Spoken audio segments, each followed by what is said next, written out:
Hallo und willkommen zum 31. Video von 3 Minuten Deutsch. Today we are going to be finishing our talk about the dative case by talking about word order. I talked about word order in episode 12 and 13 when I talked about basic word order. But that was before we started talking about the dative case, which means that things were simpler back then.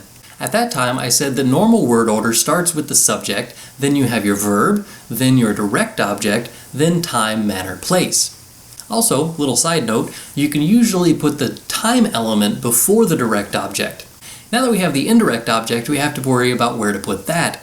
In most of the sentences that I've shown you so far in the dative case, we have subject, verb, indirect object, direct object, and then time, manner, place as before. For simplicity's sake, we're going to be leaving the time, manner, and place thing out of this particular video. Today we are focusing only on the indirect object and the direct object. Consider the following examples. Ich gebe meiner Mutter eine Halskette. I am giving my mother a necklace. Ich gebe ihr eine Halskette. I am giving her a necklace.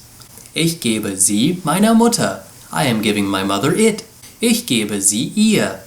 I am giving her it. Notice where the direct and indirect objects are in each sentence. The first one is what I've shown you most of the time in all of my examples so far. The indirect object is between the verb and the direct object. The second sentence doesn't change the word order, I simply changed out the words meine Mutter for the pronoun ihr, which is the dative feminine. In the third sentence, I changed the direct object into a pronoun, but left the indirect object as a noun. This caused the direct object to slip in front of the indirect object. The same thing happens if both the direct object and the indirect object are pronouns. The rule seems a bit complicated at first, but bear with me. The rule actually only has 3 parts. Number 1.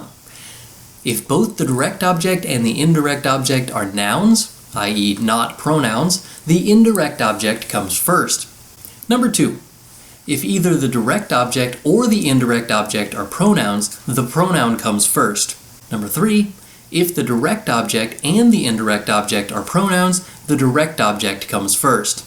Let's take a look at a few more examples to make sure that we understand how this works. Mein Vater kauft meinem Bruder einen Computer. My father is buying my brother a computer. Er kauft ihm einen Computer. He is buying him a computer. Er kauft ihn meinem Bruder. He is buying my brother it. Er kauft ihn ihm. He is buying him it. Meine Eltern schicken unseren Nachbarn Briefe. My parents send our neighbors letters. Sie schicken ihnen Briefe. They send them letters.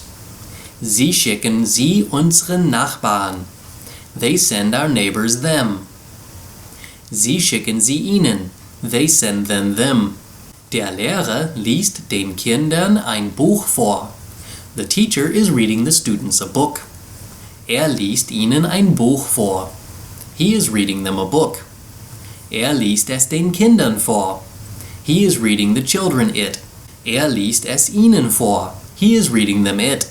While this idea might not make a whole lot of sense to you yet, the best way to figure it out, of course, is to practice it. So, try it out in the comments down below. Check out my blog for more information about this topic. Das ist alles für heute. Danke fürs Zuschauen. Bis zum nächsten Mal. Tschüss.